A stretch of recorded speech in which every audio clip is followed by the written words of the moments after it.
munitions. Sino-Soviet friendship ended in an ugly breakup around 1960. But in 1962, the Soviets offered China a dozen hot new MiG-21 fighters as part of a peace overture. Beijing rejected the overture but kept the fighters, which were reverse-engineered into the sturdier, but heavier, Chengdu J-7. Production began slowly due to the chaos of the Cultural Revolution, but between 1978 and 2013 Chinese factories turned out thousands of the Pencil fuselage jet fighters in dozens of variants. Nearly 400 still serve in the plug-and-play NAF. The J-7 is a 1950s-era hot rod in terms of maneuverability and speed. It can keep up with an F-16 at Mach 2, but it cannot carry much fuel or armament, and it has a weak radar in its tiny nose cone. Still, China has worked to keep the J-7 relevant. The J-7G introduced in 2004 includes an Israeli Doppler radar, detection range, 37 miles, and improved missiles for beyond visual range capabilities, as well as a digital glass cockpit. These aircraft would struggle against modern fourth-generation fighters that can detect and engage adversaries at much greater ranges, though hypothetically mass formations could attempt to overwhelm defenders with swarm attacks. Still, the J-7s allow China to maintain a larger force of trained pilots and support personnel until new designs come into service.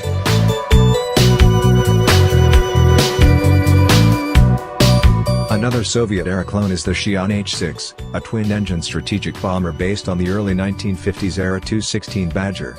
Though less capable than the US B-52 or Russian Tu-95 Bear bombers, the air-refuelable H-6K remains relevant because it could lug heavy long-range cruise missiles hit naval or ground targets as far as 4,000 miles from China without entering the range of air defenses. The H-6 was originally tasked with dropping nuclear weapons, but the PLF no longer seems interested in this role. Xi'an is reportedly developing a new H-20 strategic bomber, though there's little information available so far.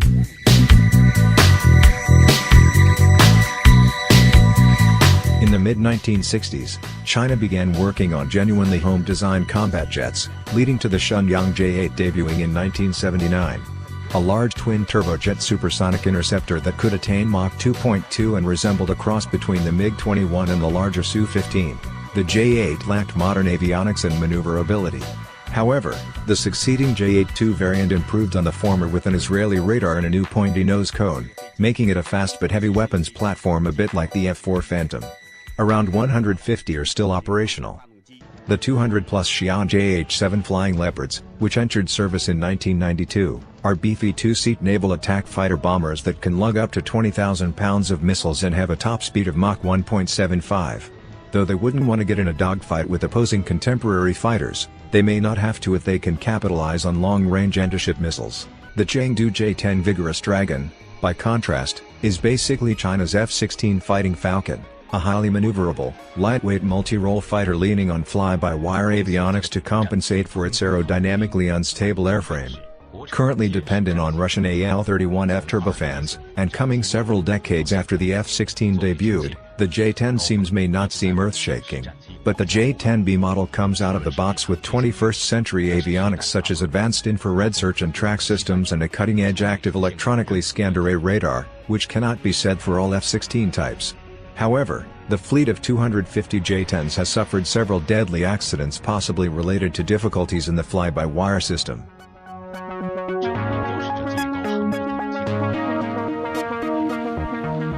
After the dissolution of the Soviet Union, a Russia starved for cash and no longer concerned about ideological disputes was happy to oblige when Beijing came knocking at the door asking to buy then state-of-the-art Sukhoi Su-27 fighters, a highly maneuverable twin-engine jet comparable to the F-15 Eagle with excellent range and payload.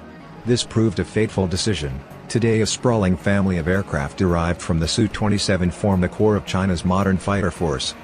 After importing the initial batch of Su-27s, Beijing purchased a license to domestically build their own copy, the Shenyang J-11, but to Russia's dismay, began independently building more advanced models, the J-11B and D.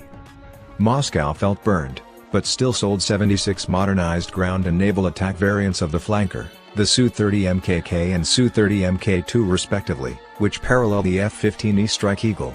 Chinese designers also churned out their own derivative of the Su-30, the Shenyang J-16 Red Eagle, boasting an ESA radar, and the Shenyang J-15 Flying Shark, a carrier-based fighter based on a Russian Su-33 acquired from Ukraine. Around 20 now serve on China's Type 001 aircraft carrier Liaoning. There's even the J-16D, a jamming pod-equipped electronic warfare fighter styled after the US Navy's EA-18 Growler. The Chinese Sukhoi derivatives are theoretically on par with the fourth-generation fighters like the F-15 and F-16. However, they are saddled with domestic WS-10 turbofan engines, which have had terrible maintenance problems and difficulty producing enough thrust. Jet engine tech remains the chief limitation of Chinese combat aircraft today. Indeed, in 2016 China purchased 24 Su-35s, the most sophisticated and maneuverable variant of the flanker so far, likely to obtain their AL-41F turbofans engines. In a remarkably short timeframe, China developed two distinct stealth fighter designs. 20 Chengdu J-20s entered PLAF service in 2017.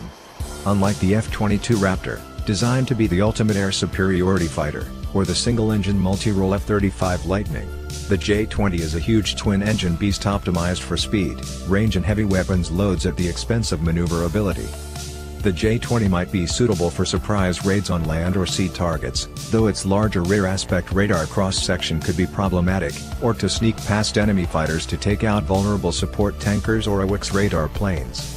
Special mission stealth fighters make sense for a country that is only just getting into the business of operating such technically demanding aircraft.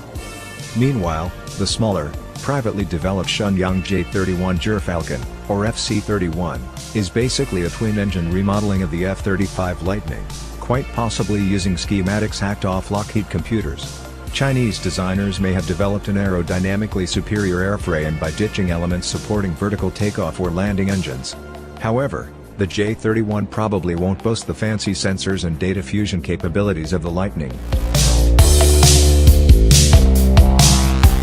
Roughly 33% of the plug-and-play NAS combat aircraft are old second-generation fighters of limited combat value against peer opponents.